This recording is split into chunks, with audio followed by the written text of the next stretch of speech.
नमस्कार, आपका एक बार फिर से स्वागत है मेरे अपने यूट्यूब चैनल पर। और ये मेरी दूसरी वीडियो है PYQ 2025 की। और जैसा कि मैंने आप सभी को कहा है कि मैं आपको CUT PG ज्योग्राफी 2026 में जो एग्ज़ाम होगा जो मार्च में, उसकी अच्छे से तैयारी करवाऊंगा और एकदम अच्छे से गाइडेंस आप सभी को प्रोवाइड करवाऊंगा। इसी कड़ी में ये मेरी PYQs की दूसरी वीडियो है। इसमें हम लगभग PYQs कवर कर लेंगे और आशा है कि आप सब ने अपना फॉर्म फिल कर दिया होगा। साइट में कोई टेक्निकल एरर नहीं है इतना अभी, तो अभी आप फॉर्म भर दे तो अच्छा रहेगा लास्ट डे हेडेक से बचने के लिए, क्योंकि लास्ट डेज में साइट भी थोड़ी बिजी रहती है। इस कारण किसी का फॉर्म न छूटे, इसलिए आप सभी अपना फॉर्म भर दीजिएगा। और शुरू करते हैं आज की video.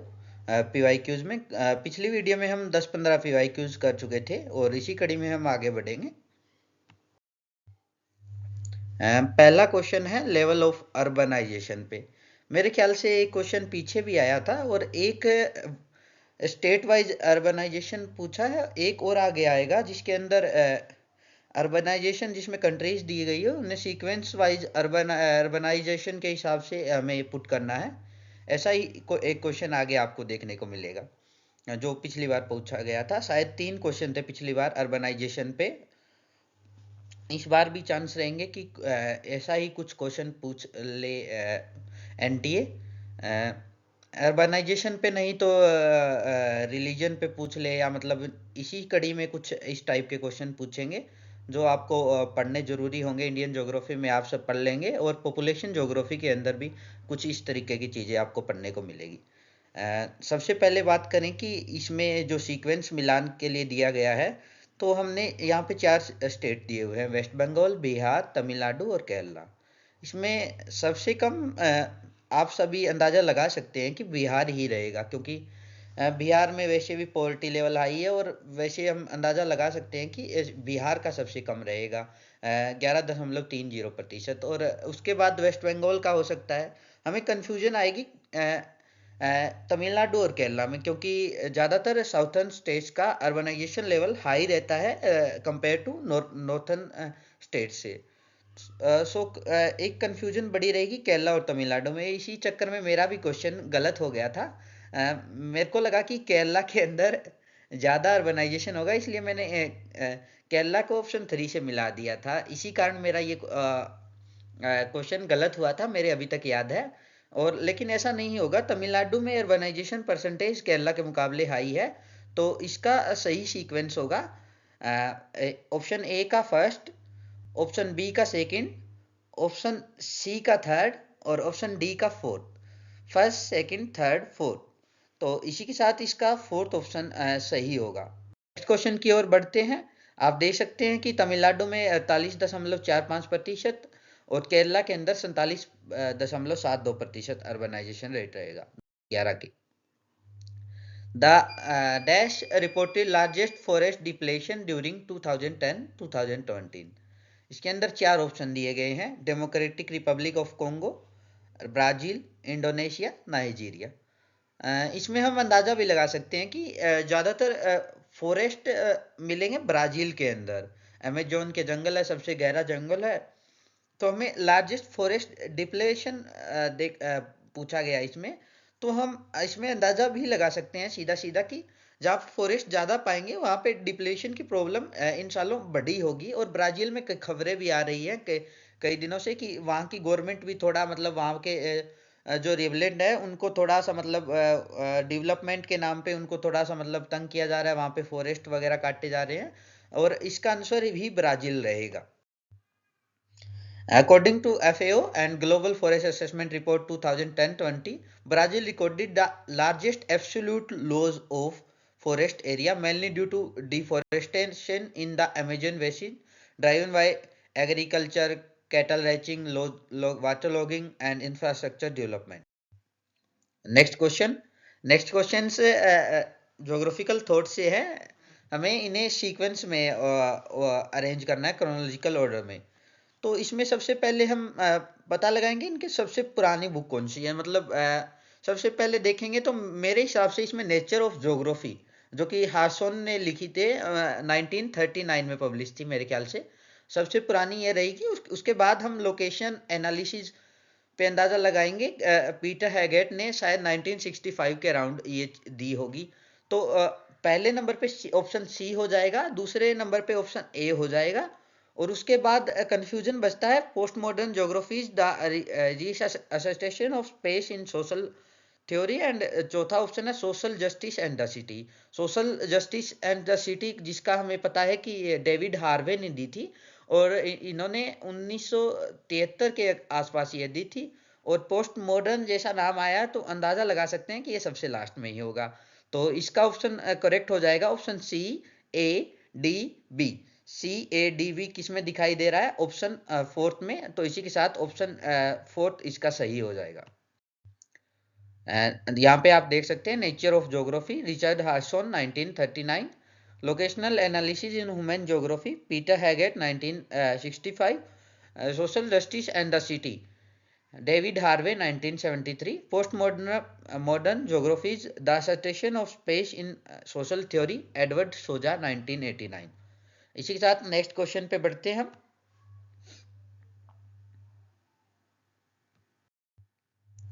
In prismatic compass surveying, the difference between the forward and backward bearing of a line should always। ये पहले भी एक बार क्वेश्चन आया था, ये रिपीटेड था, पीवाईक्यू था, और इसका आंसर 180 डिग्री होगा। बहुत ही आसान क्वेश्चन कहूंगा मैं ये कंटूर लाइंस के रूल्स जिन्होंने पढ़े होंगे प्रैक्टिकल में वो इसे बहुत आसानी से कर देगा। पहला ऑप्शन है, ये बंद रेखाएं होते हैं, कंटूस आर क्लोज लाइन, ये तो बिल्कुल कॉमन होगा, ये बिल्कुल सही होगा। और ढलान जितना तीव्र होगा समोच्च रेखाएं उतनी ही दूरी पर होगी, ये बिल्कुल गलत है। स्लोप जितना जेंटल होगा उनके कंटूस के बीच की दूरी उतनी ही बढ़ेगी, और स्लोप जितना स्टीप होगा कंटूस के बीच की दूरी उतनी ही कम होगी। तो ऑप्शन बी इसमें गलत हो जाएगा। और ऑप्शन बी जिस इसमें गलत हो गया तो हम एलिमिनेट कर सकते हैं, जिसमें ऑप्शन बी दिया हुआ है वो हटा देंगे। ऑप्शन वन भी गया, ऑप्शन थर्ड भी गया। तो अब हमारे पास ऑप्शन बचते हैं, ऑप्शन वन, ऑप्शन फर्स्ट और ऑप्शन थर्ड गया, तो ऑप्शन बचता है second, only A and D. Okay, A हमारा सही था, ए एंड डी हो सकता है। लेकिन ऑप्शन फोर्थ में सी एंड डी, तो सी एंड डी कैसे नहीं हो सकता? क्योंकि ऑप्शन ए बिल्कुल सही है, तो इसमें ऑप्शन ए को नेगलेक्ट क्यों किया गया है? तो इसी के साथ हमारा ऑप्शन बी इसमें सही हो जाएगा, option A D. Next question की ओर बढ़ते हैं, ये शायद पहले आ चुका है। A condition in which temperature in the troposphere increases with height is called inversion of temperature. बहुत ही कॉमन क्वेश्चन। नेक्स्ट क्वेश्चन, इस क्वेश्चन को थोड़ा मॉडरेट लेवल का कह सकते हैं हम। The temperature accepted by the atmosphere at sea level is 1004 gram per centimetre square. इसमें 1033 मिली बार ऐसा कुछ होता है, और 1013 ग्राम सेंटीमीटर स्क्वायर ऐसा कुछ होता है। ये पहला ऑप्शन इनकरेक्ट होगा मेरे ख्याल से। और the rate and direction of change in air pressure is termed as barometric slope, ये ऑप्शन बी सही होगा। The space between isobars on a map denotes the pressure gradient. The atmosphere pressure increases with height in troposphere due to increase in temperature, uh, decrease in temperature। तो इसमें आप अंदाजा लगा सकते हैं, इसमें ऑप्शन बी करेक्ट होगा एक। और इसका सॉरी इसमें ऑप्शन होगा, इसमें ऑप्शन बी, ऑप्शन सी और दोनों करेक्ट होंगे, ऑप्शन ए और डी रॉन्ग होंगे। क्योंकि एटमॉस्फेरिक प्रेशर एल्टीट्यूड के साथ डिक्रीज होता है, न कि इंक्रीज होता है। इसमें इंक्रीज बताया गया था, इसी में मेरा कंफ्यूजन था थोड़ा, सॉरी माफ कीजिएगा। कभी कभी थोड़ा जल्दी जल्दी में और पहली बार वीडियो बना रहा हूँ, तो प्रेशर में चीज़ें मेरे से भी गलत हो सकती है। सबको सब कुछ नहीं आता है। तो इसका ऑप्शन बी और सी करेक्ट हो जाएगा। और नेक्स्ट क्वेश्चन की ओर पढ़ते हैं। Bhadravati iron and steel plant utilises the iron ores reserves of dash area. अगर आप डी आर खुल्लर की बुक पढ़ेंगे तो उसमें आयरन और स्टील प्लांट्स के नाम दिए गए, उसके साथ उनके एरिया भी, किस एरिया से यहाँ पे ये कच्चे माल को लेता है और किस एरिया में इसका यूटिलाइजेशन होता है, किस स्टील प्लांट के अंदर। ये बड़ी ही अच्छे से दे रखा है, अगर आप ये डी आर खुल्लर की बुक आपने पढ़ी होगी। और अगर आप इंडियन ज्योग्राफी पढ़ेंगे तो मैं आपको रिकमेंड करूंगा कि आप डी आर खुल्लर या माजिद हुसैन में से कोई एक बुक पढ़ें, दोनों में बहुत अच्छे से दिया गया है। इसमें इसका ऑप्शन बी सही हो जाए, कमान गुंडी।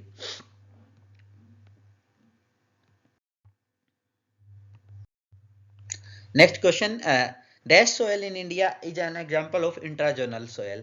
कल हमने पढ़ा था कि सबसे ज्यादा कंटेंट किस सोयल का पाया जाता है, उसका आंसर था एलुवियल सोयल। और ये यही दूसरा क्वेश्चन सोयल से फिर पूछ लिया गया है, dash soil in India is an example of intrazonal soil. Black soil, इसे इंट्राजोनल सोयल भी बोल सकते हैं। मेनली ये जोनल सोयल होती है, डेक्कन ट्रैप रीजन में पाई जाती है और कॉटन कल्टीवेशन के लिए ये फेमस है। ये भी एक इम्पोर्टेंट क्वेश्चन हो सकता है, ये पीछे भी आया है, नेट में पीवाईक्यूज में था ये। ये बहुत ही आसान question, calculate the mean of the given data. अगर आप ग्रेजुएशन में अभी हैं तो आपने 5th 6th सेम में आपके स्टैटिक्स या क्वांटिटेटिव मेथड इन ज्योग्राफी जरूर पेपर आया होगा, जिसके अंदर आपने मीन मोड मीडियन पढ़े होंगे, और बहुत ही आसान क्वेश्चंस में एक था। चलो इसको आपको समझा भी देता हूँ। फॉर्मूला क्या होता है, सबसे पहले मीन को डिनोट करते हैं एक्स बार से, सॉरी एक्स बार से।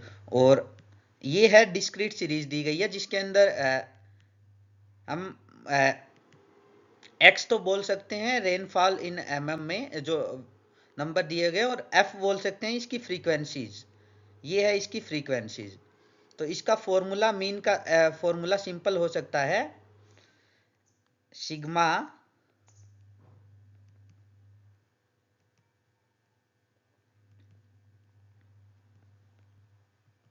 एफ एक्स बाय में एन। एन क्या होगा, एन होगा नंबर ऑफ ऑब्जर्वेशन बोल सकते हैं। Number of observation means frequency, ये जो ये फ्रीक्वेंसी दी गई है उनका टोटल एन होगा। तो इनका टोटल एन कितना होगा, दो दो चार, चार चार आठ, आठ दो 10, तीन 13। तो एन हो जाएगा हमारा, कितना हो जाएगा 13।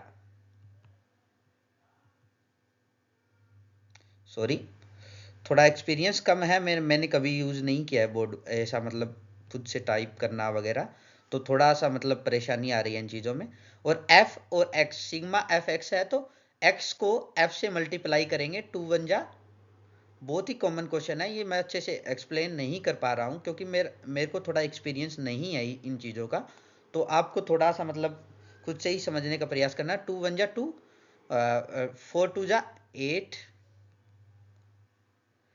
6 4 जा 24, 3 8 जा 24, 10 2 जा 20।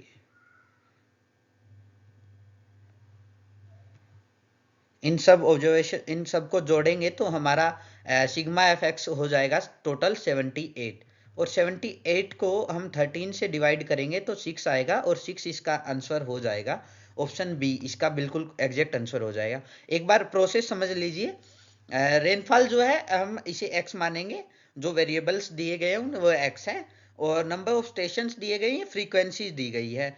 ये फ्रीक्वेंसीज है भाई, ये कितनी रेनफॉल किस किस स्टेशन पे कितनी बार हुई है, तो ये फ्रीक्वेंसीज है। तो सिग्मा एफ एक्स, एफ और एक्स को मल्टीप्लाई करेंगे, जो नंबर्स आएंगे ये एफ एक्स आ जाएंगे। और इनको मतलब एक साथ जोड़ेंगे तो ये सिग्मा एफ एक्स हो जाएगा। तो ये जो 78 हो गए हैं, और जो टोटल नंबर ऑफ फ्रीक्वेंसी है, नंबर ऑफ ऑब्जर्वेशन है, उन्हें एन बोल सकते हैं, number of observation. Total observation 13 है, 4 4 8 टू 8 टू 10 एंड 3 13, 78 बाई 13 हो गया, 6 हो गया। और इसका आंसर होगा 6 इसका एवरेज आ जाएगा, जो कि मीन होता है इस एवरेज। और इसका ऑप्शन सेकंड बिल्कुल करेक्ट हो जाएगा। और आगे भी एक दो क्वेश्चंस क्वांटिटेटिव मेथड से दिए हुए, एक मेरे ख्याल से स्टैंडर्ड डेविएशन का कुछ आया था, जो आपको देखने को मिलेगा आगे, आपको मैं करवाऊंगा। नेक्स्ट की ओर बढ़ते हैं। एसिड रेन, एसिड रेन का केस क्या है, ये बहुत ही simple question, air pollution case है एसिड का। और नेक्स्ट क्वेश्चन की ओर बढ़ते हैं, composition of ocean waters. Ocean waters में कंपोजिशन का देखते वक्त मैंने ये क्वेश्चन इस तरीके से किया था कि मैंने सबसे पहले देखा था कि क्लोराइड किस में दिया गया है, जिसमें क्लोराइड सबसे दिया होगा वो सबसे पहले आएगा, इसलिए मैंने ऑप्शन बी को सबसे पहले सेलेक्ट किया था। ये मेरा तरीका था खुद का, क्योंकि मैंने इसके बारे में नहीं पढ़ा था, लेकिन ये ओशनोग्राफी में दिया गया है। आप देखना ओशनोग्राफी में पढ़ेंगे तो ओशन वाटर की कंपोजिशन तक आपको दी गई है। अगर आप सुरेंद्र सिंह की फिजिकल ज्योग्राफी की बुक खोलेंगे, न कि ओशनोग्राफी की डीप बुक है जो वो नहीं खोलेंगे, तो भी उसमें फिजिकल ज्योग्राफी की बुक में भी आसानी से आपको ये चीज़ें मिल जाएगी। मैग्नीशियम क्लोराइड सबसे पहले होगा, फिर उसके बाद मैग्नीशियम सल्फेट, सल्फेट चूंकि ज़्यादा होता है तो बी डी, जिसमें बी और डी दिया गया है वही ऑप्शन करेक्ट हो जाएगा। इसका ऑप्शन ए ठीक हो जाएगा, B D C A, B D C A option ठीक है। मेरा मकसद आप मतलब ये क्वेश्चंस एक बार दिखाना है कि किस टाइप के क्वेश्चंस पूछे जा रहे हैं। मैं आपको पूरी तरह से अच्छे से एक्सप्लेन नहीं कर पाऊंगा, क्योंकि इन पे टाइम वेस्ट करना मतलब इतना ज़्यादा नहीं होगा, क्योंकि आप खुद, आपको अगर क्वेश्चंस मिल जाएंगे तो आप खुद ही खुद उनका आंसर कुछ निकालने का ट्राई किए, और अगर मेरे से कुछ गलतियां हुई है तो आप इम्प्रूवमेंट्स में ज़रूर लिखिएगा कमेंट बॉक्स के अंदर। अगर मैंने कोई आपका गलत सॉल्यूशन वगैरह करवाया है या मेरा तरीका थोड़ा सा आपको गलत लग रहा है तो आप सजेशंस दे सकते हैं कमेंट बॉक्स के अंदर। हाँ देखिए, इसके अंदर अराउंड 10 to 9% मैग्नीशियम क्लोराइड, फिर मैग्नीशियम सल्फेट 4.7%, कैल्शियम सल्फेट 3.6% और less than 0.3% potassium bromide. Next question की ओर, pre monsoon rainfall in Kerala and neighbouring areas. अगर आप इंडियन ज्योग्राफी के अंदर मानसून वाला चैप्टर पढ़ेंगे, डी आर खुल्लर के अंदर, मेरे ख्याल से थर्ड या फोर्थ चैप्टर है, उसमें मानसून, इंडियन मानसून के नाम से दिया गया है, उसको पढ़ेंगे तो बहुत आसानी से, या आप प्लस एनसीईआरटी पढ़ेंगे ज्योग्राफी की +1 की, तो उसके अंदर भी आपको आसानी से ये चीज़ें मिल जाएगी। Pre monsoon rainfall in Kerala and neighbouring areas, cherry blossom बोलते हैं, मैंगो शोर भी बोलते हैं कई कई एरियाज में। तो इसके अंदर ऑप्शन में हमें चेरी ब्लॉसम दी गया है, तो चेरी ब्लॉसम हमारा ठीक हो जाएगा। एंड दूसरा काल बैसाखी, काल बैसाखी एक ऑप्शन दिया गया है, ये काल बैसाखी बंगाल के अंदर है, और नॉर्वेस्टर इसी का नाम है जो कि नॉर्थ ईस्ट के अंदर है। और वेस्टर्न डिस्टर्बेंस तो आपको बताने की जरूरत नहीं है, सर्दियों में जो रेनफॉल होती है वो वेस्टर्न डिस्टर्बेंस के कारण होती है। The meaning of wind in local language is snow eater. ये बहुत ही कॉमन नेम है, चिनूक, हरमट्टन। अगर आप क्लाइमेटोलॉजी के अंदर विंड्स के टाइप पढ़ेंगे, विंड्स के टाइप के अंदर आपको एक पोर्शन आएगा लोकल विंड्स, लोकल विंड्स के अंदर आप चिनूक, हरमट्टन, मिस्टल, जोंडा और भी बहुत सी लोकल विंड्स है, आप उनके बारे में पढ़ेंगे तो आपको इसका आंसर आसानी से आ जाएगा। इसका आंसर होगा चिनूक। स्नो हीटर है जो कि यूएसए कनाडा के रॉकीज से शुरू होती है, जो कि गर्म हवाएं हैं शायद, मेरे ख्याल से स्नो हीटर बोलते हैं इन्हें। ये स्नो को, बर्फ को पिघलाते हुए चलती है, और इससे वहाँ के लोगों को खेती करने में आसानी होती है। ये वहाँ के लोगों को मतलब थोड़ा सा मतलब रिलीफ देती है ठंड से। नेक्स्ट क्वेश्चन की ओर आगे बढ़ते, भारत की जनगणना के अनुसार डैश भाषा परिवार की भाषाएं 19.64% भारतीय जनसंख्या द्वारा बोली जाती है। अगर पीछे एक क्वेश्चन आया था सीयूटी के मेरे ख्याल से, उसके अंदर लैंग्वेज ग्रुप दिए गए, उनमें सीक्वेंस अरेंज करना था कम से ज़्यादा से कम की ओर, डिसेंडिंग ऑर्डर था मेरे ख्याल से। उसके अंदर ज़्यादा से कम की ओर करना था, लेकिन इसके अंदर डायरेक्ट पूछ लिया गया कि 19.64% कौन सी भाषा लैंग्वेज परिवार बोला जाता है। हमें सबसे पहले पता है कि सबसे ज़्यादा लैंग्वेज बोली जाती है द्रविडियन, और उसके बाद हम किसी लैंग्वेज की बात करेंगे तो उसके बाद हमारा होगा दूसरी, सॉरी, द्रविडियन बोली जाती है, उसके बाद सबसे ज़्यादा सॉरी बोली जाती है इंडो आर्यन, उसके बाद द्रविडियन बोली जाती है, उसके बाद जो ये छोटे छोटे भाषा परिवार ओस्टिक, चिन्नो, ताइपतन और अदर्स आते हैं। तो इंडो आर्यन तो सबसे ज़्यादा बोली जाती है, तो इसलिए ये अराउंड 70 से 80% के अंडर लाई करेगा।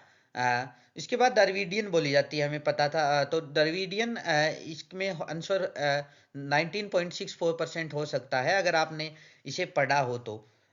और इसे अंदाजे से भी कर सकते थे, क्योंकि हर किसी को पता है कि सबसे ज़्यादा जो भाषा परिवार है इंडिया के अंदर बोला जाता है, अराउंड 70 से 80% इंडो आर्यन है। फिर उसके बाद कौन सा बड़ा भाषा परिवार बचता है, वो द्रविडियन है। तो ये बहुत ही कॉमन क्वेश्चन था।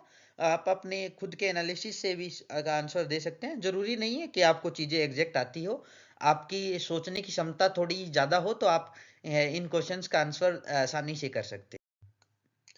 नेक्स्ट है, हिंद महासागर में स्थित है, डैश हिंद महासागर में स्थित है। मैंने इस क्वेश्चन को इसलिए ऐसा किया था, मैं आपको समझा देता हूँ। बोनिन रिज आपको सबको पता है कि पैसिफिक ओशियन में है, और इंडो इंज मोरिन मेरियाना आग के पास स्थित है। तो ये तो बिल्कुल अच्छे से कर दिया था हमने। बोनिन और वोल्विस, वोल्विस वोल्विस भी आपको पता होगा कि साउथ अटलांटिक ओशियन में स्थित है। तो ये दो ऑप्शन तो आसानी से एलिमिनेट हो गए थे।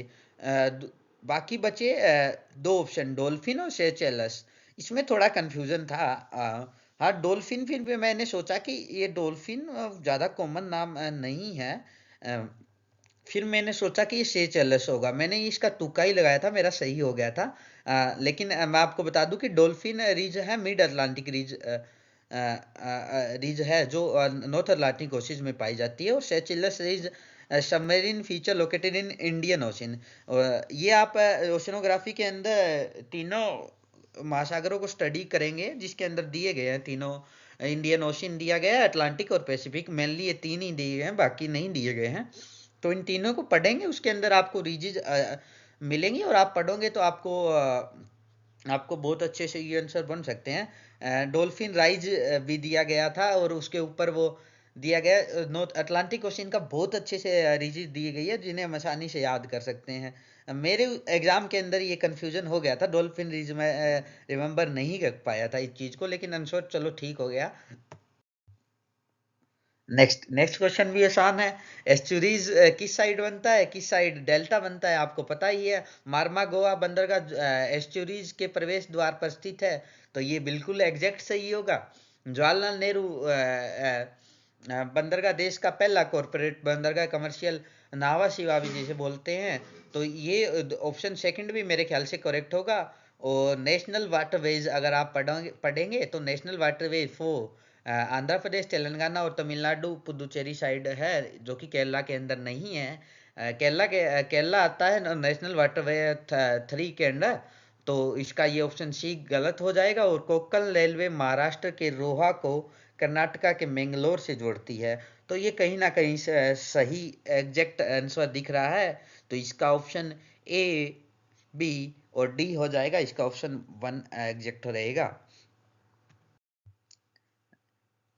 नेक्स्ट क्वेश्चन भी अर्बनाइजेशन पे फिर से आ गया था। मैंने कहा था पिछली बार 3 क्वेश्चंस आए थे। एक क्वेश्चन अभी हमने पीछे किया है, एक अब किया है, एक आगे और करेंगे। जो वर्ल्ड लेवल पे होगा, 2 इंडिया लेवल पे स्टेट वाइज आया था। इसके अंदर गोवा सबसे अधिक नगरीकृत राज्य है, ये बिल्कुल सही है। ये भी बिल्कुल सही है। ये भी बिल्कुल राजस्थान की तुलना में असम अधिक नगरीकृत है।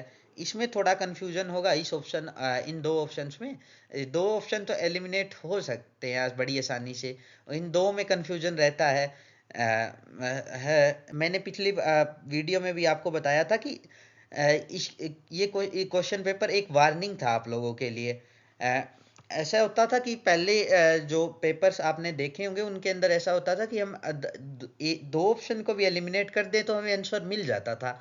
लेकिन पीछे ये वो नहीं रही थी, और थोड़ा कंफ्यूजिंग पेपर था, क्योंकि पीछे हम दो ऑप्शन को एलिमिनेट कर देते हैं ना, तो भी आंसर मिलना थोड़ा मुश्किल हो रखा था। तो ये आपके लिए वार्निंग थी। आपको इस बार थोड़ा अच्छे से तैयारी करनी होगी, जो मैंने पीछे वाली वीडियो में भी आपको बताया था कि दो ऑप्शन एलिमिनेट करने पे भी ऑप्शंस के आंसर नहीं बन रहे थे। तो आपके लिए थोड़ी सी ये दुविधा रहेगी कि आप थोड़ा सा मन लगा के पढ़ाई करें, और थोड़ा सा आप फोकस ज़्यादा करें। आपको मतलब ये चीज़ें करनी होगी, आपको थोड़ा सा मेहनत ज़्यादा करनी होगी। इसका ऑप्शन बी करेक्ट होगा। Next question, national solar mission. National solar mission अगर आप डी आर खुल्लर की बुक में पढ़ेंगे तो नेशनल सोलर मिशन भी दिया गया है। ये क्वेश्चन बहुत से लोग कह रहे थे कि ये कंफ्यूजिंग है एग्जाम के बाद मेरे। तो मैंने ये कहा कि ये क्वेश्चन दिया खुला के अंदर दिया हुआ है, मैंने पढ़ा था और मेरा ये एग्जैक्ट भी रहा था। जनवरी 2010 नेशनल सोलर मिशन दिया गया था। उच्चतम ज्वारीय परिसर देखी गई है, तो वो जो फंडी की खाड़ी में देखी गई है। और नेक्स्ट क्वेश्चन की ओर बढ़ते हैं। हाँ, ये क्वेश्चंस मुश्किल बोल सकते हैं, ये थोड़ा मुश्किल क्वेश्चन था।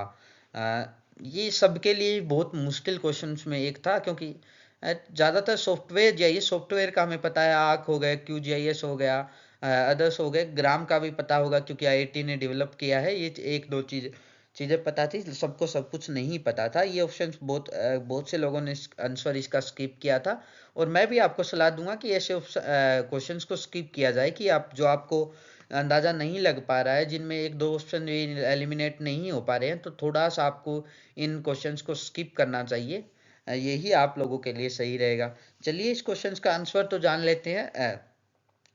ग्राम ग्राम किया था आईआईटी ने डेवलप, तो फर्स्ट का फोर्थ ऑप्शन हो जाएगा। तो इसका ऑप्शन ए बड़ी आसानी से करेक्ट हो जाएगा, क्योंकि फोर्थ किसी और में नहीं दिया गया है। ग्राम आईआईटी ने किया था।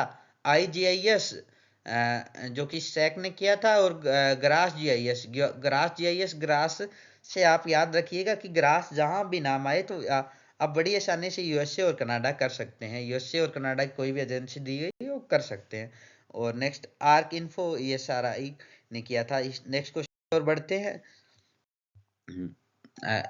जियोडेटिक सर्वेक्षण, ये प्रैक्टिकल ज्योग्राफी का क्वेश्चन है। इसको भी हम कर ही लेते हैं।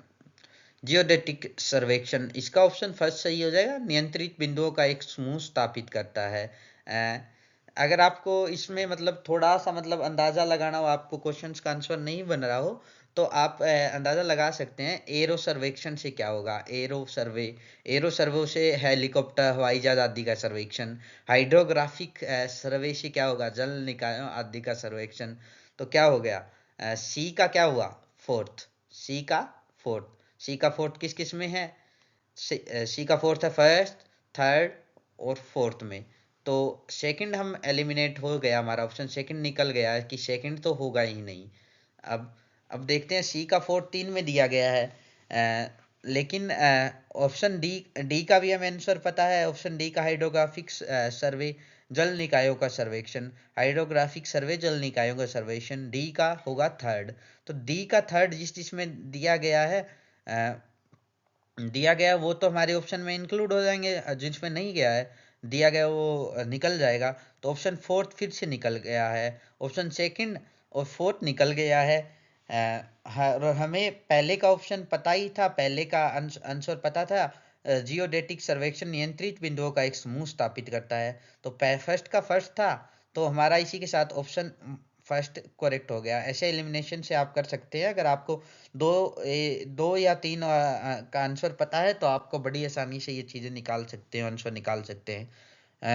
प्लेन टेबल सर्वे नियंत्रित बिंदुओं के ढांचे के भीतर विवरण भरने के लिए उपयोग किया जाता है। जब आप प्रैक्टिकल ज्योग्राफी में आपको पढ़ाऊंगा तब आप बड़ी आसानी से ये कर सकते हैं। और प्रैक्टिकल ज्योग्राफी के अगर आपको कोई बुक के लिए सजेशन चाहिए, तो मैं आपको सजेस्ट करूंगा कि आप +1 2 की प्रैक्टिकल ज्योग्राफी की बुक ही पढ़ें, जो कि एनसीईआरटी दी गई है। बड़े ही अच्छे से उसमें प्रैक्टिकल के सारे मेथड, प्रैक्टिकल ज्योग्राफी बड़ी अच्छे से एक्सप्लेन की गई है। और वो आपके लिए सफिशियंट है। किसी भी एग्जाम में प्रैक्टिकल ज्योग्राफी, किसी भी एग्जाम के लिए, यहाँ तक कि नेट के लिए भी अगर कोई भी बुक पढ़नी हो, तो वो बिल्कुल सफिशियंट बुक है। एनसीईआरटी प्रैक्टिकल ज्योग्राफी बड़ी अच्छे से उसमें एक्सप्लेन किया गया है चीज़ों को। तो आप वो पढ़ें, आपके लिए अच्छा रहेगा। नेक्स्ट क्वेश्चन की ओर बढ़ते हैं। ये बड़ा ही आसान क्वेश्चन था। The total population is viewed in relation to the amount of land under cultivation. इसको बड़ी आसानी से कर सकते थे। द फिजियोलॉजिकल डेंसिटी इसका आंसर हो जाएगा। अब नेक्स्ट क्वेश्चन की बढ़ते हैं। Pyramid is based on weight of living materials in different trophic levels. जहां वेट आ गया, बायोमास तो ऑफ कोर्स आएगा, तो इसका ऑप्शन बी हो गया। इसको ऐसे भी एलिमिनेट कर सकते थे हमारा। ये बड़ा ही आसान क्वेश्चन था। एक और इन्वायरमेंट से क्वेश्चन आ गया। इन्वायरमेंट से भी पिछली बार अच्छे खासे क्वेश्चंस, 4 क्वेश्चंस हमने लगभग कर लिए हैं। इन्वायरमेंट से भी 4 आए थे पिछली बार। अब नेक्स्ट क्वेश्चन की ओर बढ़ते हैं। Arrange the countries in descending order in terms of level of urbanization. Urbanization से मैंने कहा था आगे एक और क्वेश्चन आएगा, ये तीसरा क्वेश्चन अर्बनाइजेशन से आया है। तो आप देख सकते हैं कि एनटीए कैसे अनसर्टेनिटी रखती है क्वेश्चंस में। एक टॉपिक से बहुत ज़्यादा क्वेश्चन उठा के दे देगी और एक टॉपिक को बिल्कुल नेग्लेक्ट कर दिया जाएगा, जैसा कि 2024 में किया था। जो 2024 में 8 से 9 क्वेश्चंस मॉडल्स एंड थ्योरीज से पूछ लिया गया, और अब की बार इस टॉपिक को 2025 में बिल्कुल नेग्लेक्ट कर दिया गया। 0 क्वेश्चंस, एक भी क्वेश्चंस देखने को नहीं मिले मॉडल्स और थ्योरीज में। सभी स्टूडेंट्स मॉडल्स एंड थ्योरी पढ़ पढ़ के गए थे बहुत ज़्यादा, जिन्होंने अपना दिमाग दौड़ाया था कि पिछली बार इसमें से इतने क्वेश्चंस का पोर्शन रेशो रहा था, तो इस बार भी इतना ही रेशो रहेगा, लेकिन ऐसा देखने को नहीं मिला। अनसर्टेनिटी रहती है एनटीए के कोई भी एग्ज़ाम में। वो ज़रूरी नहीं है कि जो इस बार आया है तो अगली बार भी आए, ज़रूरी नहीं है कि जो इस बार नहीं इस बार आया है तो अगली बार नहीं आएगा, ये ऐसा भी ज़रूरी नहीं है। रिपीट भी बहुत से क्वेश्चंस हुए थे, जैसे कि मैंने मेरीन वाला क्वेश्चन बताया था, वो भी रिपीटेड था पिछली बार। चलो इस क्वेश्चंस का कर लेते हैं हम। Level of urbanization, level of urbanization सबसे ज़्यादा रहेगा चिली में, फिर टर्की में, फिर इंडिया और फिर श्रीलंका। इसका ऑप्शन हो जाएगा CBAD, ऑप्शन फोर्थ इसका राइट रहेगा। इसी के साथ नेक्स्ट क्वेश्चन की ओर बढ़ते हैं। भूमध्य रेखा से ध्रुवों की ओर बढ़ते हुए अक्षांशों के साथ साथ देशांतरों के बीच की दूरी, अक्षांशों के साथ साथ देशांतरों के बीच की दूरी। तो भूमध्य रेखा की से हम ध्रुवों की ओर बढ़ेंगे, तो देशांतरों के बीच की दूरी आप सभी को जैसा कि पता है घटेगी ही, तो इसका ऑप्शन क्या होगा, फोर्थ राइट हो जाएगा। नेक्स्ट क्वेश्चन की ओर बढ़ते हैं। The biggest root in the world is and is called the big trunk root. ये सब बहुत ही कॉमन क्वेश्चन है। अगर किसी ने ओशनोग्राफी नहीं भी पढ़ा होगा या इकोनॉमिक ज्योग्राफी में ओशन रूट्स नहीं पढ़े होंगे, तो भी आप इसका आंसर आसानी से दे सकते हैं, क्योंकि जनरल नॉलेज का क्वेश्चन भी हो सकता है, जीके का क्वेश्चन। जिन्होंने थोड़ा बहुत भी मतलब इंटरेस्ट है जीएस वगैरह पढ़ने में, तो ये बहुत ही कॉमन क्वेश्चन है, ये आपको आना ही चाहिए, और ये बिल्कुल 100% एग्जैक्ट करने वाला क्वेश्चन था। The North Atlantic sea route, इसका ऑप्शन थर्ड सही रहेगा। अब नेक्स्ट क्वेश्चन की ओर बढ़ते हैं। इसमें ये एनीमोमीटर, कोरियोलिसिस, दाब प्रवणता बल, घर्षण बल, ये भी बहुत आसान क्वेश्चन है। मैं आपको आखिर में 3 क्वेश्चंस दूंगा जो आपको घर से करने हैं। एक क्वेश्चन ये हो गया, ये आपको खुद से इसका आंसर निकालना और कमेंट बॉक्स में इसका आंसर लिखना है। एक एक ये क्वेश्चन हो गया, आगे 2 क्वेश्चंस आपको और दे रहा हूँ मैं, जिनका आंसर आपको खुद को तलाशना है और उसके बाद कमेंट बॉक्स में आंसर जरूर देना है। और साथ में आपको एक और काम जो करना है, मैं बोल रहा हूँ कि आपको इम्प्रूवमेंट्स और सजेशंस लिखने हैं कि मैं क्या फर्दर आगे की वीडियोस के लिए क्या इम्प्रूवमेंट करूं, और क्या आपके सजेशंस रहेंगे कि आगे मैं आपको कैसा पढ़ाऊं कि अच्छा रहेगा, आपको अच्छे से समझ आ रहा है या नहीं है, वीडियो में क्या कमियां रही है, उन कमियों को दूर करने का मैं प्रयास करूंगा। प्लीज़ आप अपने सजेशंस जरूर दीजिएगा आगे की वीडियोस के लिए। नेक्स्ट क्वेश्चंस और बढ़ते हैं। ये क्वेश्चंस बड़ा ही आसान क्वेश्चन है, इंडियन ज्योग्राफी में रिवर्स से फिर आ गया है ड्रेनेज से। लोहित, जैसा कि हमें पता है, ब्रह्मपुत्रा, इसका ऑप्शन ए का फर्स्ट पहला एलिमिनेट, ऑप्शन 1 एलिमिनेट हो गया। इसमें बचे दूसरा, तीसरा और चौथा। और कोयना, कोयना का पता ही है, कृष्णा। दूसरा, तीसरा, चौथा बचा था, कोयना का कृष्णा हो गया।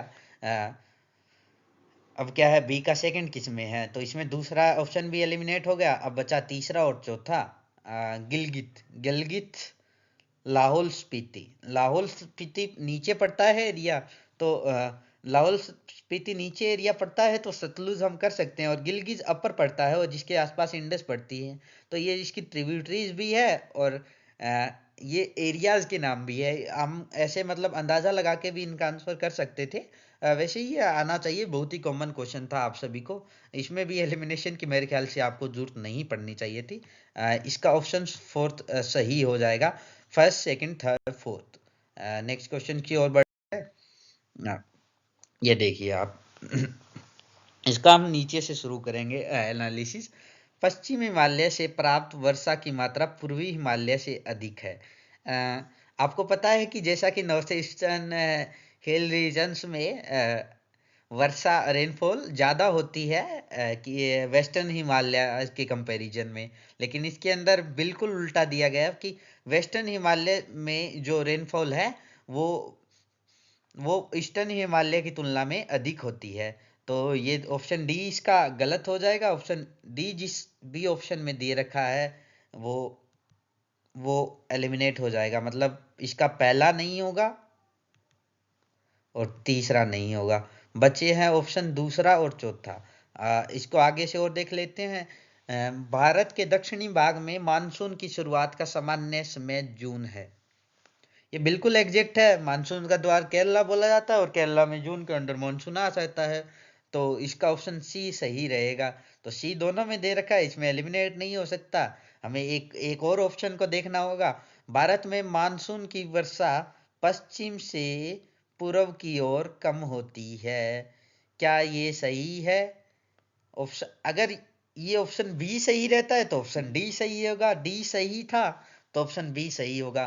तो हमें पता है कि पश्चिमी हिमालय में वर्षा कम होती है पूर्व के मुकाबले में, तो ऐसा ही पैटर्न इसमें रहेगा। तो ऑप्शन बी, भारत में मानसून की वर्षा पश्चिम से पूर्व की ओर कम होती है, तो ये बिल्कुल गलत रहेगा। इसका ऑप्शन ए और सी बिल्कुल सही रहेगा। इसी के साथ इसका आंसर रहेगा ऑप्शन फोर्थ, ए और सी। सितंबर के अंत तक मानसून भारत के उत्तर पश्चिम में पूरी तरह से पीछे हट जाता है। और ऑप्शन सी रहेगा, भारत के दक्षिण में मानसून की शुरुआत का सामान्य समय जून है।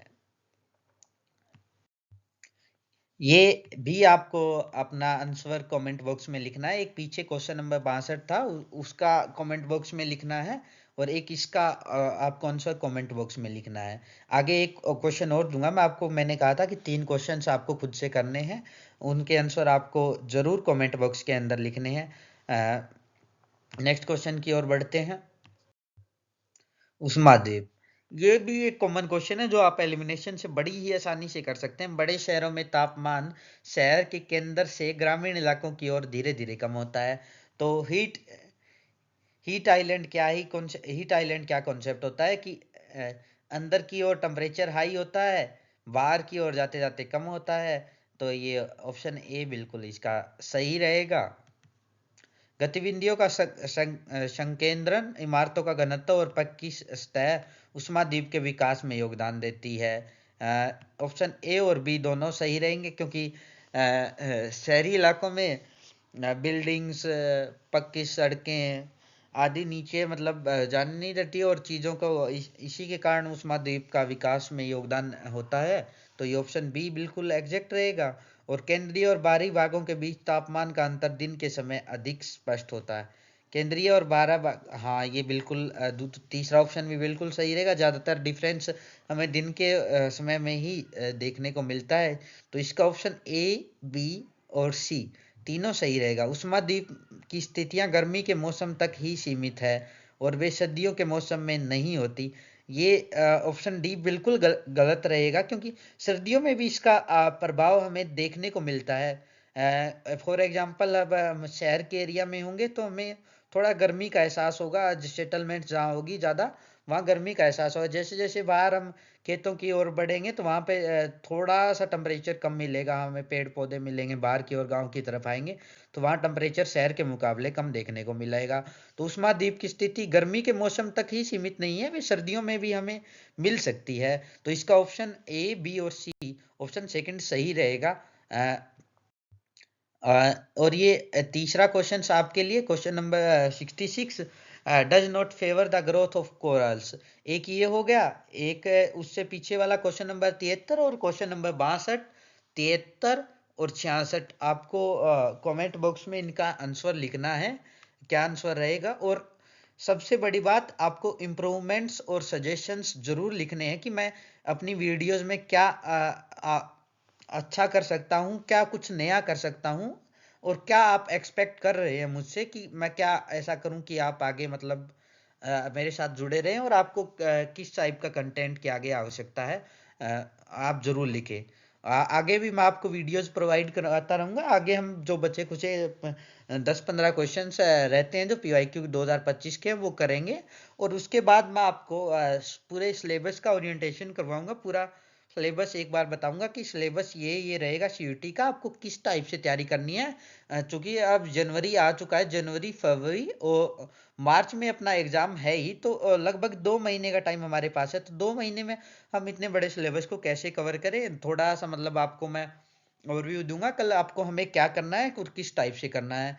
तो अगली वीडियो हमारी कल जो आज ये अपलोड हो जाएगी शाम तक, और कल जो वीडियो रहेगी वो सिलेबस पे रहेगी, तो आप उसे देखना मत भूलिएगा। और आपको 1-2 महीने की वो एक छोटी सी प्लानिंग और स्ट्रेटजी रहेगी, आप कैसे जल्दी से जल्दी कवर कर देंगे।